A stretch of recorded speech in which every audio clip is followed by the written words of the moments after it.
I love art. I love good art too. I love good movies. I love good paintings. I love good video games. I love good music. I love art. I love when people express themselves through the medium of entertainment. So it's with a heavy heart that I say that entertainment is at an all-time low. With the rise of new digital media, we see all these corporations trying to push this trash, slop, obvious cash grab media in front of us as if we're gonna gobble it up. And a lot of people do. So, why is media like this? Where are the Toy Stories of our day? Where are the Halos, the Mario 64s? What happened to them?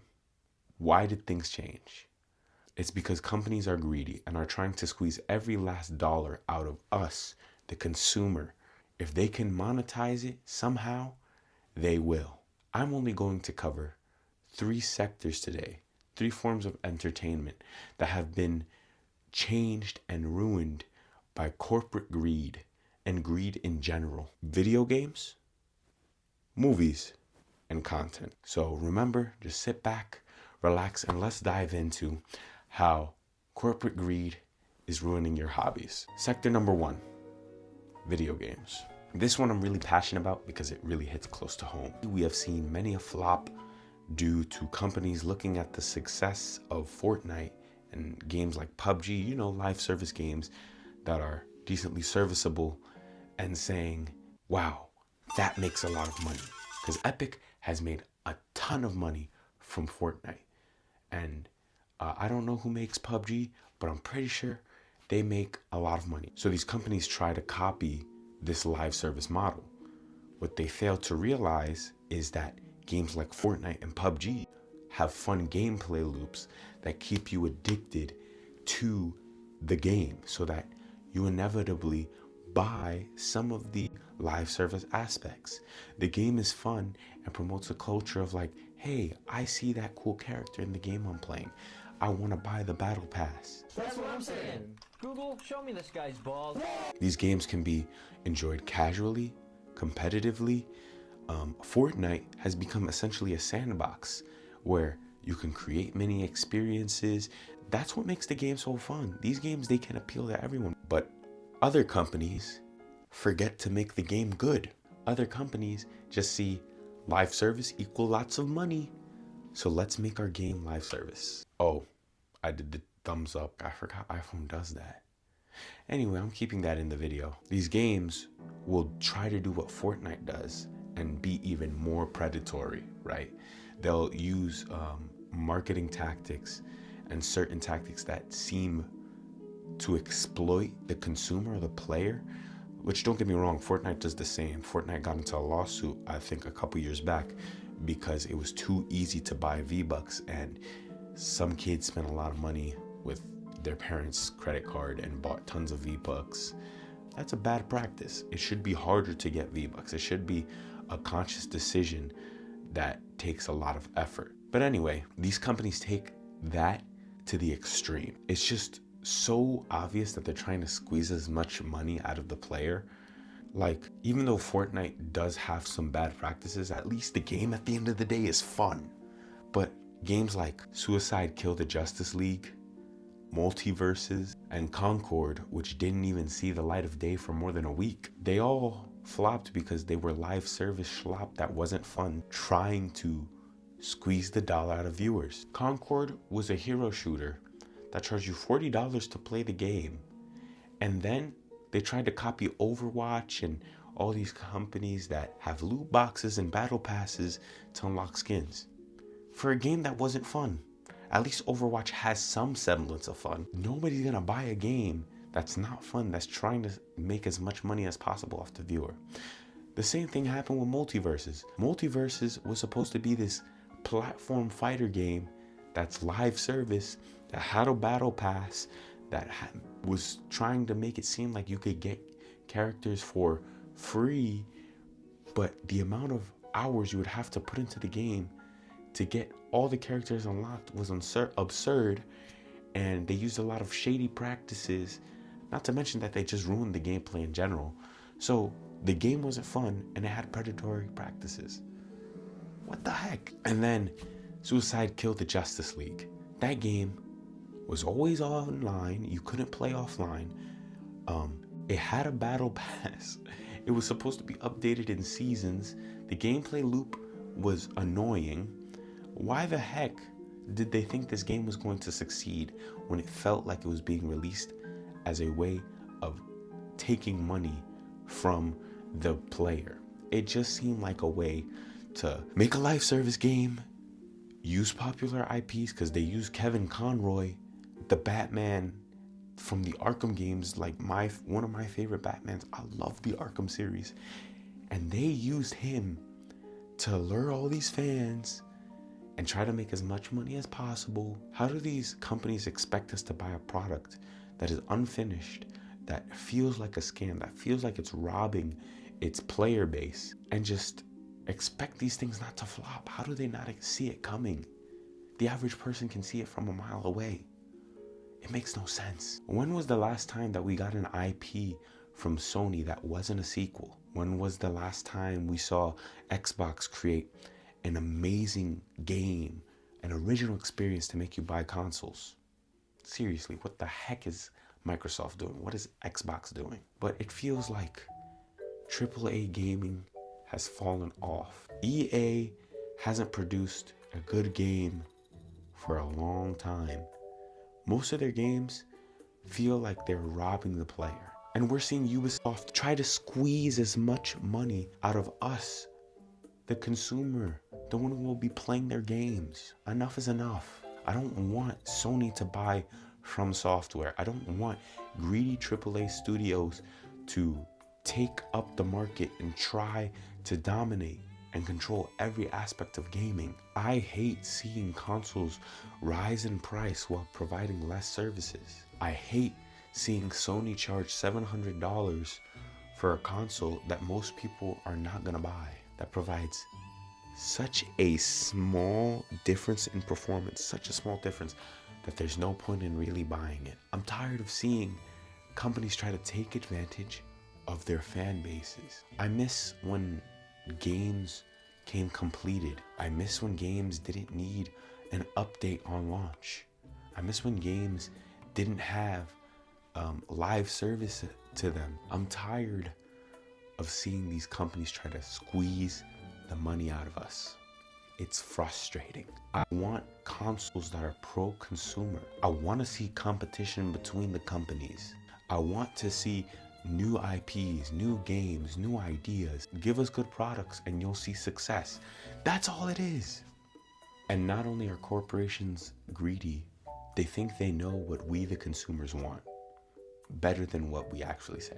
And this also bleeds into another sphere of entertainment that I believe is very similar, which is movies. We have seen some generational movies in the past few years. Across the Spider-Verse, Oppenheimer, Barbie, Transformers 1. That's a really good movie.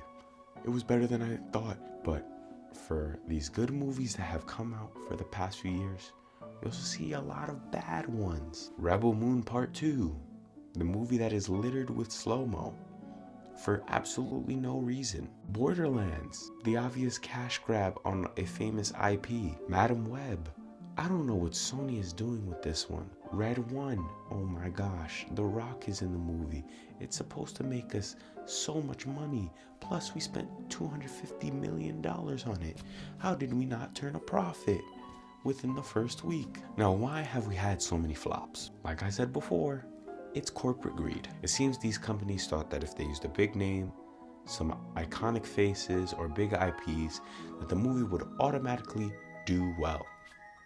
Well, they found out the hard way that that's not how it works. These corporations are simply out of touch. Oftentimes, the movies lack good storytelling, or they're so bland and so safe, they don't allow for a pushing of the art forward, a pushing of cinema. These movies haven't expressed good messages that are beautiful or that challenge the viewer or make the viewer feel something. It's very hard to come by a very good movie nowadays. So much so that people don't go to the movies as much anymore. And then that's not to mention that these companies treat their workers terribly. The writers had to go on strike last year so that they wouldn't be replaced, so that their jobs could be secure. And until these corporations realize that we want good movies that tell good stories, that touch people's hearts, not just seeing the next Toy Story, or not just seeing the next Moana, or not just seeing the next rehash of the same IP over and over again. It's not even an expansion. Nothing's gonna change. And it's all because these executives at Disney, at Sony, at Warner Bros., at Lionsgate, they don't see movies as an art, but rather they see it as a business. They see big name equal more money. Movies are simply money printing machines for these people. And that's all they've been. Now, I would like to move to the third topic, but I really don't have a transition for that. Let's just start talking about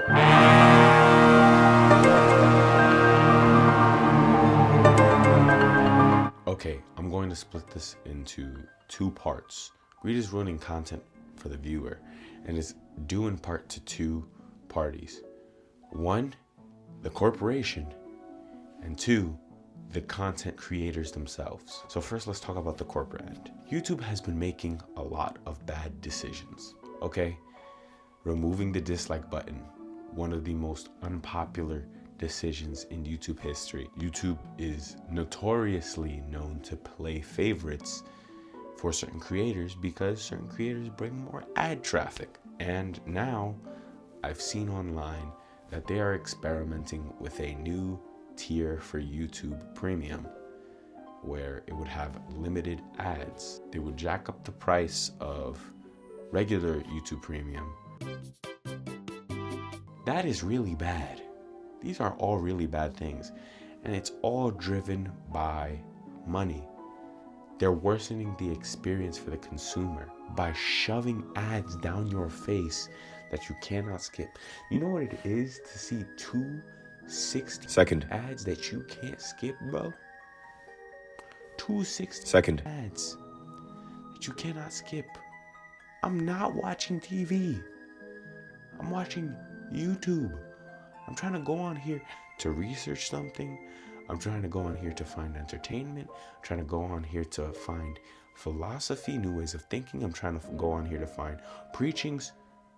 Why the heck am I getting bombarded with so many ads that I can't skip? It's making the app so much worse. And if you try to use ad block, you get a little message that tells you turn off ad block or else you're not going to be able to use our platform. When the FBI themselves recommend browsing the internet with ad block. That's how bad it is. YouTube as a platform has just become so much harder to use. But it's not just them. Facebook and IG, Twitter, Reddit, Discord, they're all built to try to make money off of you. That's why they sell your data and try to shove ads down your face. And that's just on the corporate side. When we go to the content side, things are also really bad. Platforms like YouTube, like Facebook, like Instagram, like Twitter have all changed the lives of thousands of people, maybe even millions, bro. They've given people job opportunities. They've allowed people to creatively express themselves, spread information, change ideas, start movements. The internet is not a bad thing, but I don't like the direction where it's headed, especially with creators. People don't view YouTube as a way to express themselves, but instead they view it as a way to make lots of money. For every amazing animation, for every amazing short film, for every amazing music video, there is some content schlop from some commentary channel, some AI content farm, from some garbage channel, just hoping to make as much money off of you as possible. They provide nothing. They don't even make you happy to watch them. You just watch it because it's something. I've already spoken about how self-improvement has morphed into a niche, or maybe it always was, a niche that is trying to grab as much money out of lonely and depressed and desperate people as possible. There's also been the Mr. Beastification of content. Content has become over edited. We see clips constantly changing, constantly switching angles, and it's working. People watch these videos in millions, hundreds of millions. Mr. Beast makes millions of dollars. Love him or hate him, it's not his fault he's popular. Well, he knows how to manipulate people and the algorithm, but he's not doing anything inherently wrong. But people take his love for content and turn it into, okay, now I'm gonna make these type of videos so I can make as much money as possible. And then there's like, I criticized this in my video 2 weeks ago, the 20v1s. And there's nothing inherently wrong with dating shows, right? I'm not against it. But a lot of these shows, they know they could make a lot of money by playing off of racial stereotypes. So what do you see? A lot of black YouTubers playing off of black stereotypes, bringing in certain types of people. They play off of the idea of the Jezebel woman. They play off of the idea of the hyper-masculine black man. You know, they doing all these things that push negative stereotypes in the community. And some of them is just weird. Content is just overall worse now. There's a lot of junk. There's a lot of nastiness out there. And I'm not saying junk food content is inherently bad. You know, it's meant to be consumed sparingly. I'm not gonna sit down all day and listen to just negative commentary channels all the time. I'm not gonna sit down all day and listen to drama, because frankly, I'm tired of it. It doesn't benefit me. It doesn't change anything about myself. It doesn't make me analyze or make me think or teach me a lesson. Content has become all about making money.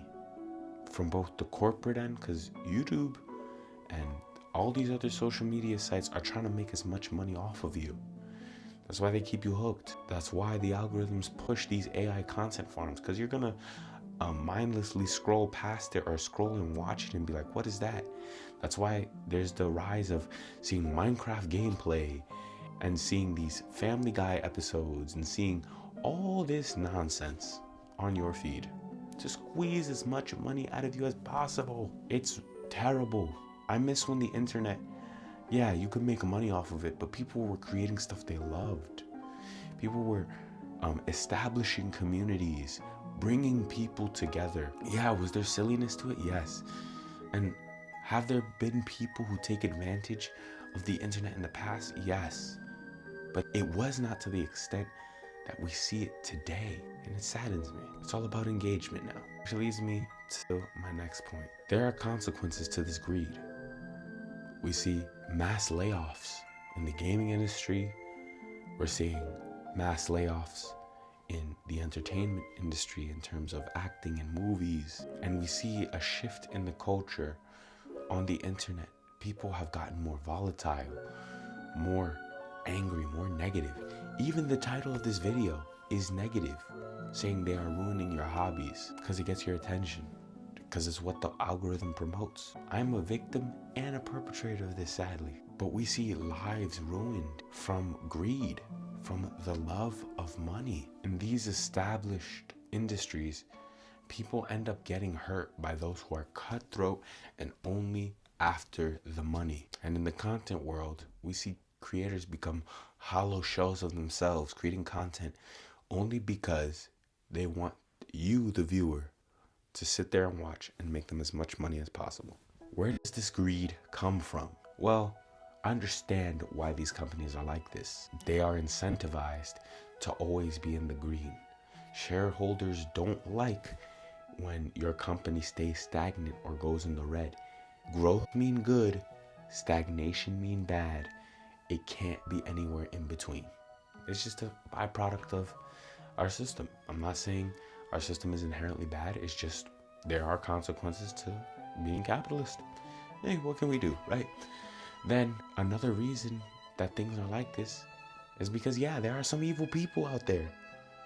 There are evil people who love power and that are willing to do whatever it takes to get that power, to get that money. They're willing to sacrifice it all, sacrifice others, sacrifice what they love most dearly because money is their god. If these companies could replace every single human being, they would. They would have AI make movies, script them, act them out, and tell them to people. They would have AI code the games and make the models and write the stories and keep the games active. They would have AI Be the content channels. Be the channels that you watch. They don't think about the lives that they affect, the people that could be hurt by this. And they don't think about the art at the end of the day. Because in reality, only a human can produce art that moves people. So how do we solve this? Number one, oh consumer, I need you to reflect on your viewing habits. What are you watching? What are you consuming? Are you supporting the smaller content creator that, yeah, their budget may not be as big, but their content is good? You should. I'm not saying that you're a bad person if you don't, but if you want to see a change, you have to put steps into action. We have to look at how we cast our ballot with our wallets, because there's a reason that these companies keep making these games. Now, if they get a couple more flops, they're going to realize, okay, we got to change something or we're going to lose all our money, which is a good thing that we'll see change. But movies that are just rehashes of the same thing make billions still. They make millions. Something's got to give. When you cast your ballot with your attention, with your wallet, with your time, that kind of forces a shift in the attention of these companies. They're like, oh, I can't make this type of movie anymore because my viewer doesn't like it. Oh, I can't make this type of content anymore because my viewer doesn't like it. Oh, I can't make this type of game anymore because the players don't like it. That's what you got to do. You cast your ballot with your wallet. You support things that you really, really like. See those things grow. And share it by word of mouth. Tell people, oh, I saw this really cool game. You should check it out. I think you would like it. Doing those things helps change the industry just a little bit. Just a little bit. One person at a time. This is extremely idealistic, but we need moral businessmen and women. We need CEOs and execs. That's the same thing. We need chief officers. We need shareholders. We need people who are at the top of the corporations to be moral. Now, is this hella idealistic? Yeah. Is it gonna happen? Probably not, because they're focused about making as much money as possible. But if we had more moral business owners, then things would change because more people would be paid fairly. That's why you, viewer, if you want to see change, you got to go out there and risk it. Starting the business that pays people well. Starting the business that helps provide benefits to people. You got to be that person. And 3, we need rich elites to interact with the everyday person. Oftentimes they create things that are so out of touch because they haven't interacted with a normal person in years. A lot of extremely rich people don't talk to a normal person. They have someone else order their food. They have someone else do this for them and that. They need to talk to normal people. They need to be grounded. They need to be human. Therefore, they can relate to the average person's experience, and we could see art that flourishes, art that changes, art that moves. We're not going to see that anytime soon. But, hey, these are just my three measly solutions. What we really need is a change of heart, because at the end of the day, these people love money above all else. It's the sad truth. So what can you, viewer, learn from all this? Don't let greed consume you. Don't fall in love with getting money. Money is good. Money is a great thing. But you have to remember that money was created by God to be one thing, a tool. Money is not something to be worshipped. It's not something to be craved and sought after like it is the most precious thing in the world. Yes, you should work hard. Yes, you should try to get money.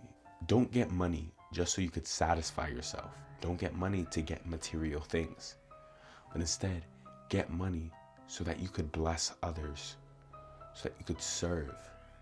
Because at the end of the day, the love of money is the root of all evil. When you love money, you will do evil things.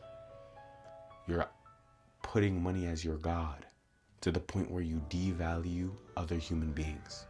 That's wrong. And to all the aspiring creators out there, the aspiring entrepreneurs, the aspiring businessmen and women, the aspiring politicians, please don't compromise your morals in here to get more opportunity out there. Well, if you made it all the way to the end, I would ask that you give this video a like, click that subscribe button, and comment.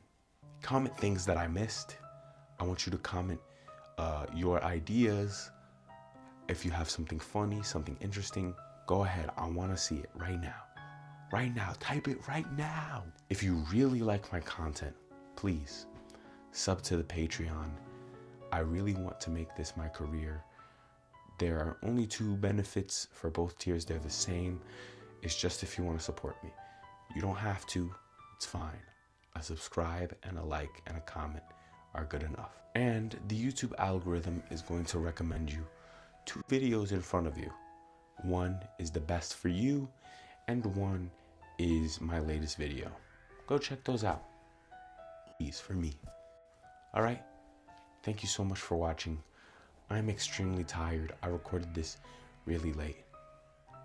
God bless you. May the Lord Jesus Christ be with you. Bye-bye. Fade me out, Eli. Fade me out, please, please. Okay, bye.